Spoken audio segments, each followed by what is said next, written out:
Hello દોસ્તો, આજની story. મારું નામ જાનવી છે. હું અમદાવાદમાં મારા માતા પિતા સાથે રહેતી હતી. દર વર્ષે ઉનાળાની રજાઓમાં હું કચ્છ જિલ્લાના નાના ગામમાં મારા મામાના ઘરે થોડા દિવસો માટે જતી. શહેરના ઘોંઘાટથી દૂર ગામનું શાંત વાતાવરણ, ખુલ્લા ખેતરો, વહેલી સવારનો ઠંડો પવન અને લોકોનો નિખાલસ સ્વભાવ મને ખૂબ જ ગમતો. આ વર્ષે પણ મેં નક્કી કર્યું કે થોડા દિવસો ગામમાં રહીને મનને તાજગી આપવી. મામાના ઘર પાસે જ વિશાળ ખેતી હતી. દરરોજ સવારે હું ઘરની બહાર બેસીને ઉગતા સૂર્યને નિહાળતી અને આસપાસના કુદરતી સૌંદર્યને આનંદ માણતી. એ દરમિયાન મારી નજર ઘણીવાર એક યુવાન પર પડી જતી, જે રોજ વહેલી સવારે ખેતરમાં કામ કરવા આવતો. તેનું નામ કરણ હતું.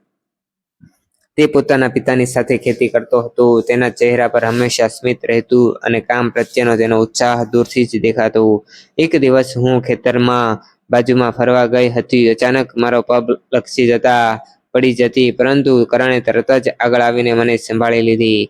તેણે પૂછ્યું, કંઈ વાગ્યું તો નથી ને? મેં હસીને કહ્યું, ના, બધું ઠીક છે. આભાર. એ તમારી પહેલી વાતચીત હતી. તેની નમ્રતા અને સંસ્કારી સ્વભાવ મને ખૂબ ગમ્યા. ત્યાર પછી જ્યારે પણ હું ખેતરની તરફ જતી ત્યારે થોડી વાર વાતો થતી. કરણ મને ગામના જીવન વિશે જણાવતો અને હું તેને શહેરના અનુભવો સંભળાવતી. તેણે મને બતાવ્યું કે ખેડૂતનું જીવન કેટલું મહેનત ભર્યું હોય છે. હું આશ્ચર્યચકિત થઈ ગઈ અને તેની વાતો સાંભળતી. મને સમજાયું કે જમીન સાથે જોડાયેલા લોકોનું જીવન કેટલું સરળ અને સત્ય હોય છે. એક દિવસ કરણે તેના ખેતરમાં પાક વિશે સમજાવ્યું. તેણે કહ્યું કે દરેક બીજને ઉગવા માટે સમય, ધીરજ અને સાચી કાળજી જોઈએ. તેની વાત સાંભળીને મેં હસીને કહ્યું, લાગે છે સંબંધો પણ એવા જ હોય છે. કારણ કે સ્મિત સાથે જવાબ આપ્યો, આ સાચા સંબંધો પણ વિશ્વાસ અને ધીરજથી જ મજબૂત બને છે. દિવસો પસાર થતા ગયા અને અમારી મિત્રતા વધુ ગાઢ બનતી ગઈ.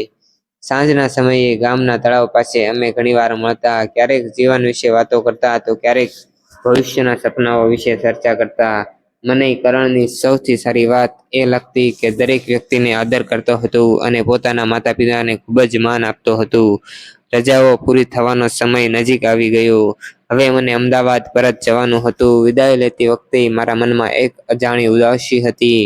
કરણે મને એટલું જ કહ્યું, જાનવી, જ્યારે પણ સમય મળે ત્યારે ગામમાં જરૂર આવજે.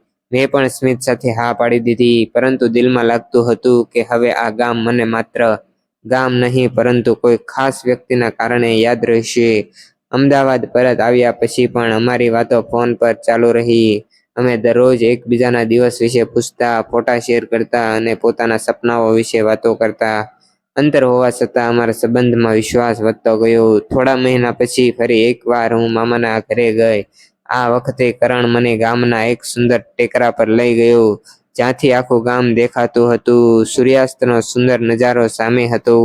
એ સમયે કરણે ખૂબ જ શાંતિથી કહ્યું, જાનવી, જ્યારે તું પહેલી વાર અહીં આવી હતી ત્યારે મને ખબર નહોતી કે એક દિવસ તું મારા દિલની સૌથી ખાસ વ્યક્તિ બની જશે.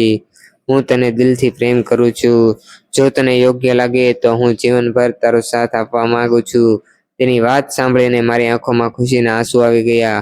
મેં કહ્યું, કરણ, મને પણ તારી સાદગી, તારી મહેનત અને તારો સ્વભાવ ખૂબ જ ગમે છે. મને પણ તારી સાથે આખું જીવન પસાર કરવું છે. અમારા પરિવારો મળ્યા. શરૂઆતમાં શહેર અને ગામના જીવન વિશે થોડો સંકોચ હતો, પરંતુ જ્યારે બધાએ અમારી સમજણ, વિશ્વાસ અને એકબીજાના પ્રત્યેનો આદર જોયો, ત્યારે સૌએ ખુશીથી અમારા સંબંધને સ્વીકારી લીધું. અમારા લગ્ન ખૂબ જ સદાયથી થયા. આખું ગામ ખુશીમાં જોડાયું. લગ્ન પછી મેં શહેર અને ગામ બંને જીવનમાં સ્વીકાર્યું. કરણ સાથે મળીને મેં ખેતી વિશે ઘણું શીખ્યું અને તેણે પણ મારા સપનાઓને હંમેશા પ્રોત્સાહન આપ્યું.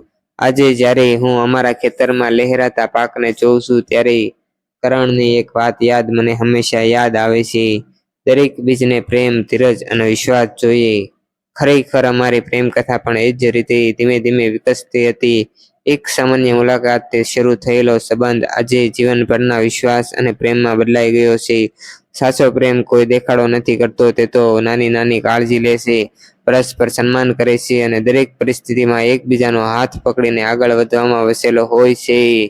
એટલે જ થેન્ક યુ દોસ્તો.